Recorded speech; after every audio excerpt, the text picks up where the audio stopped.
నమస్తే, welcome to our channel. ప్రస్తుతం మనతో జ్యోతిష అధ్యాపకులు సోమనాథ శాస్త్రి గారు ఉన్నారు. వారితో మాట్లాడదాం. నమస్తే అండి. నమస్కారం అమ్మా. అయితే గురుగారు, ఇందాక మీరు మాట్లాడుతూ గ్రహాల గురించి చెప్పారు, వాటికి కొన్ని పరిహారాలు ఉంటాయి అని కూడా చెప్పారు. ఇప్పుడు అవన్నీ కూడా సబ్జెక్ట్ వైజే మీరు వస్తున్నారు. సో ఏ గ్రహాలు అనుకూలించాలంటే ఎటువంటి పరిహారాలు పాటించాలి, లేదు మనలో ఉన్న గ్రహాలు శక్తులు పెంచుకోవాలంటే వాటికి ఎటువంటి పరిహారాలు పాటించాలి? ఒకటమ్మా, ఇప్పుడు సూర్యుడు ఉన్నాడు.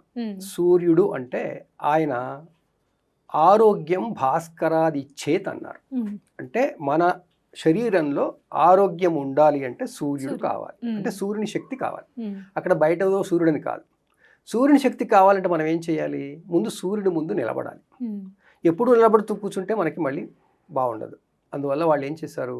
సూర్యుడి కొరకు మన జీవన విధానమే నిర్దేశించారు.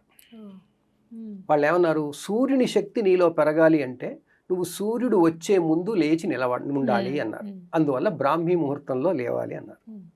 తర్వాత సూర్యుడు వచ్చి రాగానే ఆయన నుంచి వెలువడే ఆ సప్త కిరణాల కాంతుల యొక్క ప్రభావం మన మీద పడడానికి పొద్దున్నే ఆయనకి అర్ఘ్యం ఇవ్వమన్నారు. ఇది అందరూ చేసేవాళ్ళు ఇంతకుముందు, ఇప్పుడు కొందరికే పరిమితం అయిపోయింది. కానీ అందరూ సూర్యోదయాన్నే లేవాలి, సూర్యోదయం కాకముందు లేవాలి, సూర్యుడు వచ్చే ముందు ఆయనకి అర్ఘ్యం ఇవ్వాలి. అర్ఘ్యం ఎందుకు ఇవ్వాలి అన్నారంటే ఆయన నుంచి వచ్చే శక్తి మళ్ళీ పంచభూతాలు కదా. ఈ జలం అనేది ఆ అగ్నితత్వంలోంచి వస్తుంటుంది కాబట్టి అది ఆయనకు విడుస్తుంటే మనకి ఆయన నుంచి వచ్చే కిరణాలు మనకు కావలసిన తీరుగా వస్తాయి. అర్ఘ్యం విడుస్తుంటే మన ముందు ఉంటాయి కదా. ఆ విధంగా అర్ఘ్య ప్రదానం చేయమన్నారు. దాంతోపాటు ఆయనని స్మరించమన్నారు. స్మరిస్తున్నప్పుడు ఆయన్ని వర్ణన చేయాలి, డిస్క్రైబ్ చేయాలి. దాన్ని స్తోత్రం అంటాం. స్తుతి అంటే స్తుతించడం, చెప్పడం. అలా స్తోత్రం చేయమన్నారు. ఇది ఆనాడు జీవన విధానం. ఇప్పుడు అది లేదు, మనకు టైం లేదంటున్నాం. అసలు మనం జీవించడానికే టైం లేదా? మరి జీవించడానికి ఉందిగా. అందువల్ల మనం జీవన విధానంలో ఆ ఋషులు ఆనాడు జ్యోతిషాన్ని, పరిహారాలను నిత్య జీవితంలో మమేకం చేశారు. ఆ కారణంగా అప్పుడు మనకు అవసరాలు రాలేదు. ఇప్పుడు మనం దాని నుంచి బయటకు వచ్చాం. మనం ప్రకృతి సహజంగా జీవించడం లేదు. అందువల్ల ఈ ప్రాబ్లమ్స్ వస్తున్నాయి. ఆ కారణంగా ఆరోగ్య సమస్యలు వచ్చినప్పుడు మనం సూర్యుడిని చూసుకోవాలి. జాతకంలో ఎప్పుడైనా ఆరోగ్య సమస్య వచ్చింది అంటే కొన్ని స్పెసిఫిక్గా అది కొన్ని స్థానాలు ఉంటాయి. ఆ స్థానాలలో సూర్యశక్తిని సంబంధించి ఉంటుంది. అందువల్ల సూర్యుడు ఆరోగ్యం కోసం చేస్తాం, చంద్రుడు మనస్సుకు సంబంధించిన దానికి చేస్తాం, బుధుడు జ్ఞానానికి సంబంధించి. జ్ఞానం అంటే అదేదో ఉపనిషత్తుల జ్ఞానం అలాంటిది కాదమ్మా. జ్ఞానం అంటే ఇంటెలిజెన్స్, తెలివి. మామూలుగా ఆ తెలివి కోసం చేస్తాం. తర్వాత మన జీవితంలో మనకి పిల్ల పాపలు మనలోంచి పుట్టుకొచ్చేవన్నీ కూడా గురువు చూసుకుంటాడు. అందువల్ల పుత్రపీడ అంటారు. ఆయన పుత్రపీడ కోసం ఆయన చేస్తాం. అంటే నా ఆలోచనలు సరిగ్గా ఉండట్లేదు, నాకు ఏమి అసలు ఏది చూద్దాం అనుకున్నా బాగా అవ్వట్లేదు, అలా అనుకుంటున్నప్పుడు మనం చేయడానికి సంబంధించింది, మనలో కలిగే ఆలోచనలకు సంబంధించింది కాబట్టి మనలో కలిగే ఆలోచనలకు గురువు, మనం చేయాల్సింది శని కాబట్టి ఇద్దరికి చేసుకోవాల్సి వస్తుంది. సో మనం పని చేయడంలో మనకి ఏవైనా పనులు సాగనప్పుడు మనం శనికి పరిహారాలు చేసుకోవాలి. ఈ పరిహారాలు అనేవి అసలు ఏం చేయాలి? అన్ని గ్రహాలకి ఇలా వేరువేరుగా వస్తాయి. దాంట్లో మనం పరిహారాలు చేసుకోవడంలో శుక్రుడి పరిహారం చాలా ముఖ్యమమ్మా. ముఖ్యంగా ఆడవాళ్ళు ఈ హార్మోన్కి ఆయన కారకుడు. అందువల్ల హార్మోనియల్ థింగ్స్ అన్నిటికీ శుక్రుడు. చంద్రుడు కూడా ఆడవాళ్ళకి ఎక్కువ.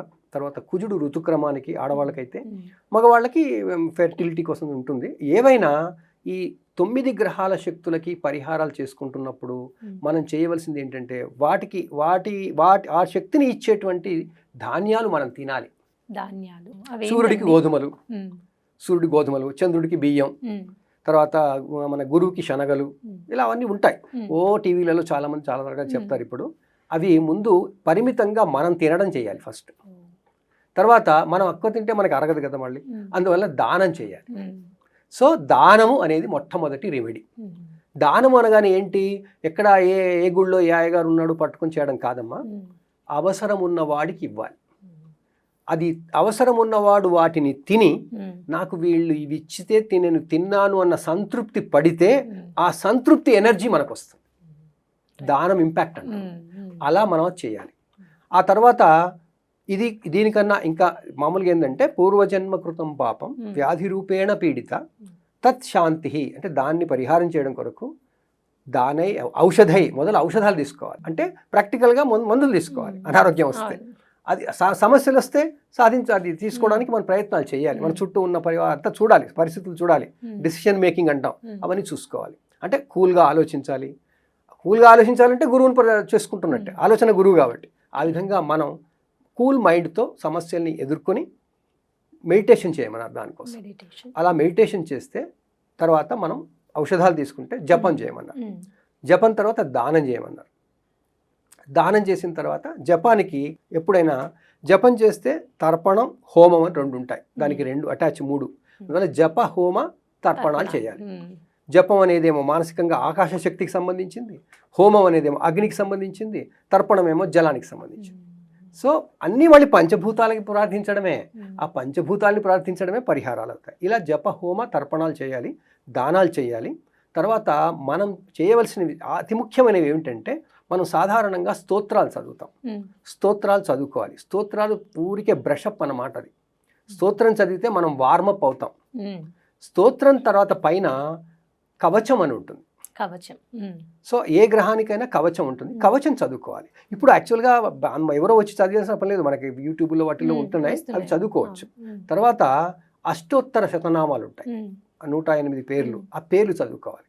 చదువుకోవడం అంటే మనం మనసంతా మొబైల్ మీద పెట్టి చదవడం కాదమ్మా. వాటిని ఆ పదాల అర్థాలను తెలుసుకోవాలి. సూర్యాయ నమః, చంద్రాయ అది మిత్రాయ నమః ఆయన అంటాం మనం. ఆ మాటలన్నిటికీ అర్థం ఫీల్ అవుతూ చేయాలి. మనం అది చేయట్లేదు. ఇప్పుడు ఏమంటున్నాం, నేను 108 సార్లు చదువుతున్నా కదా అంటే 108 సార్లలో ఆ పదాలను అసలు పలికిందే లేదు, మొబైల్ చూడడము లేకపోతే ఇంకోటితో మాట్లాడడం చేస్తుంది. అది చేస్తే మరి ఇంపాక్ట్ ఎలా వస్తుంది, మన మీద రాదు కదా. అలా స్తోత్రము, కవచము, తర్వాత అష్టోత్తరం, వాళ్ళని కూర్చోబెట్టి వాళ్ళతో జపం చేయిస్తూ మనం వాళ్ళతో పాటు కూర్చోవాలి. అప్పుడు దాని ఇంపాక్ట్ మనకు వస్తుంది. ఇలా పరిహారాలు మనమే చేసుకోవాలి. దానికి సహాయం వీళ్ళంతా పురోహితులు, వీళ్ళంతా సహాయం. ఆ సహాయం పొందాలి కానీ వాళ్ళు చేస్తే నాకు వస్తుంది అని ఎప్పుడైనా అనుకోకూడదు. వాళ్ళు చేసేమనడం కాదు, మనం దానిలో పార్టిసిపేట్. చాలా చక్కగా వివరించారండి. ధన్యవాదాలు. Thank you.